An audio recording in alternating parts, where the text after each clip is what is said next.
Now, I'm struggling with something a little bit, which I want to talk about in this video, but first, a bit of background.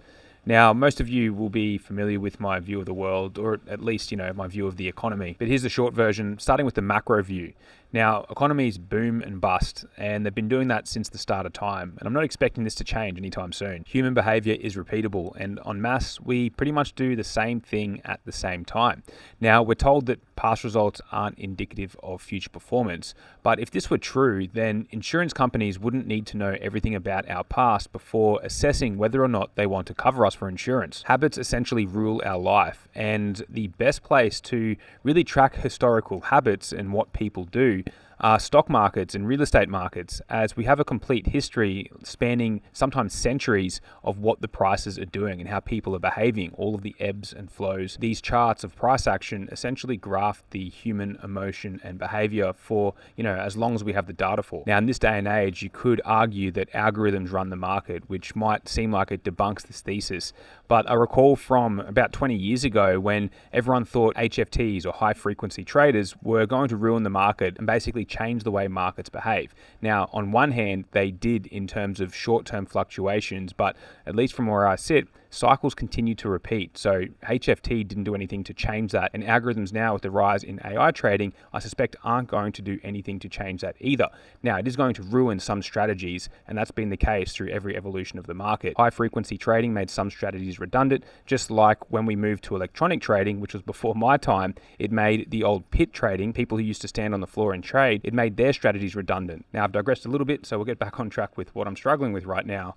But in terms of market cycles, we're due for a major cycle peak. But let's separate the different asset classes, and for the purpose of this discussion, I'm going to focus on the real estate market and the stock market. Now, numbers do vary depending which source you're looking up, but the global equity markets account for roughly $150 trillion. The real estate market, by comparison, is around $400 trillion, or over 2.5 times the size. So needless to say, the real estate market is the one to be paying attention to because it is the largest asset class in the world, which makes it the underlying driver for how the entire economy operates. So this is the asset class we're going to start with.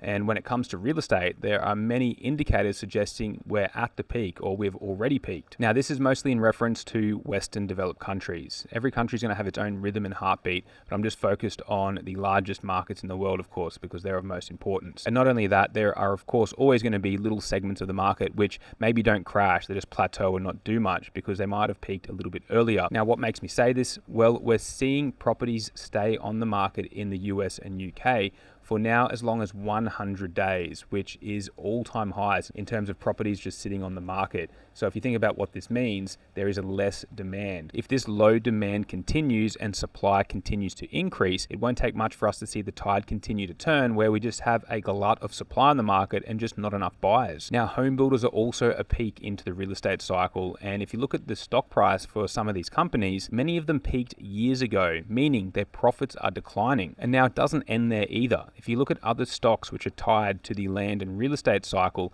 many of these companies are also down anywhere from 20 to 40%. Now, all of this is objective data available to anyone, but the main issue is most people don't see real estate as being the most important asset class. But for the reasons I mentioned just before, and the main one being it is the largest asset class in the world, it's where we should be looking first. Now, the stock market, on the other hand, which is where the real illusion comes in, is printing all-time highs. And there's a very simple explanation for this in that 80 to 90% of all investing goes into index funds, and index funds are made up of just a handful of the largest companies in the world, which means money just keeps piling into these same companies, which continues to push the stock market index higher. And this brings us back to the mirage I was talking about just before, in that we're seeing new highs in the stock market, and the simple reasoning is that stock market is high equals economy is good equals nothing to worry about, or at least, that's the basic framework for how many people look at the markets and economy. Now, on the one hand, when it comes to actually investing, this is somewhat true. Markets are going higher, people's portfolios are going up, so there is nothing to worry about. You just keep riding the trend. But on the other hand, we have the amplitude of issues just continuing to ramp up, and I'll rattle them off again. I've said it many times before, but to rattle them off again,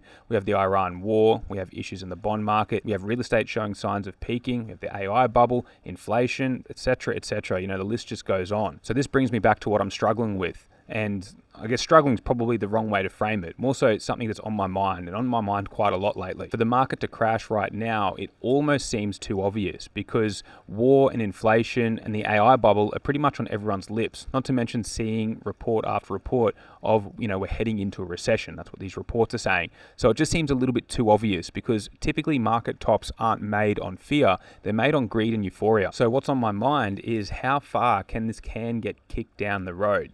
Now, in terms of the real estate market, we're already getting signs that it's peaked, and that typically peaks first, and then the stock market comes next. But that gap between real estate peaking and the stock market peaking is the big question mark. So in my view, it really isn't a matter of if the market will crash, it's just a matter of when. And there's no doubt in my mind that the stock market is on borrowed time, but it hasn't happened yet. It hasn't rolled over, and we're clearly in an irrational market where there's no limit to greed and stupidity. So while these things remain on my mind, practically speaking, I'm just on defense. I'm not piling more money into the market because of all the reasons I mentioned just before, but how long can this can get kicked down the road? Nobody knows the answer to that. But needless to say, I am getting a bit of an itchy trigger finger to sell, but we have no confirmation of the market rolling over.